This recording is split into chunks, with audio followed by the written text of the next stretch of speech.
Welcome to our channel. Today we how to subscribe to Freshworks Freddy for AI customer support automation, complete guide step by step clearly. Start by visiting the Freshworks website. On the home page, locate the search bar or the navigation menu.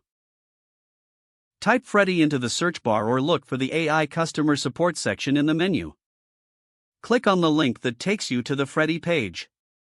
Click on the button to initiate the subscription process. You may be prompted to sign in to your Freshworks account. If you don't have an account, look for the option to create a new account. Fill in the required details to set up your account. After signing in, navigate to the subscription options available for Freddy. Review the plans offered, which may vary based on features and pricing. Select the plan that best suits your business needs. You will then be taken to a payment page. Enter your payment information as required.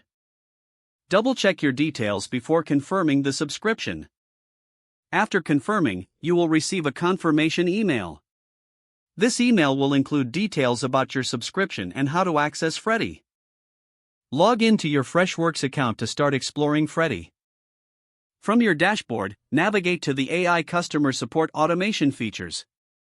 Begin setting up Freddy to suit your customer support requirements.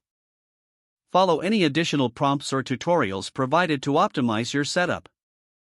If the page does not load, refresh the browser or try again in a private or incognito window. Make sure you are using the correct email address, then retype it carefully to avoid small typos. If your password is not accepted, use the reset option and create a new strong password you can remember. Check your spam folder for verification or security emails, then complete any requested confirmation steps. Enable two-factor authentication if available to improve account security and reduce unauthorized access risk. After signing in, review your profile details so your contact information and settings are accurate and current. If you see an error message, note it down and try again after restarting your device and internet connection. Log out when you finish, especially on shared devices, to keep your account and payment information secure. Don't forget to like this video and subscribe to our channel for more step-by-step tech guides.